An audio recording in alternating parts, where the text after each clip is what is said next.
যদি শ্রীকৃষ্ণের আসল পাওয়ার দেখতে চাইছেন, একটা মাত্র শ্লোক, পুরো ভগবত গীতার একটা মাত্র শ্লোক যদি আপনি পাঠ করতে পারেন, তাহলে শ্রীকৃষ্ণের আসল পাওয়ার আপনি বুঝতে পারবেন। আপনার লাইফে চেঞ্জেস লক্ষ্য করতে পারবেন। যদি বিপদের মধ্যে ছিলেন, সেই বিপদটাও কেটে যাবে।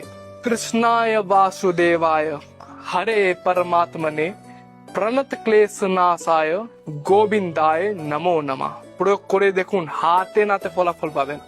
জয় গুরু বামদেব, জয় মাতারা। যদি শ্রীকৃষ্ণের আসল পাওয়ার দেখতে চাইছেন, একটা মাত্র শ্লোক, পুরো ভগবত গীতার একটা মাত্র শ্লোক যদি আপনি পাঠ করতে পারেন, তাহলে শ্রীকৃষ্ণের আসল পাওয়ার আপনি বুঝতে পারবেন। আপনার লাইফে চেঞ্জেস লক্ষ্য করতে পারবেন। যদি বিপদের মধ্যে ছিলেন, সেই বিপদটাও কেটে যাবে। কৃষ্ণায় বাসুদেবায় হরে পরমাত্মনে প্রণত ক্লেশ নাশায় গোবিন্দায় নমো নমঃ প্রয়োগ করে দেখুন, হাতে নাতে ফলাফল পাবেন। জয় গুরু বামদেব, জয় মাতারা।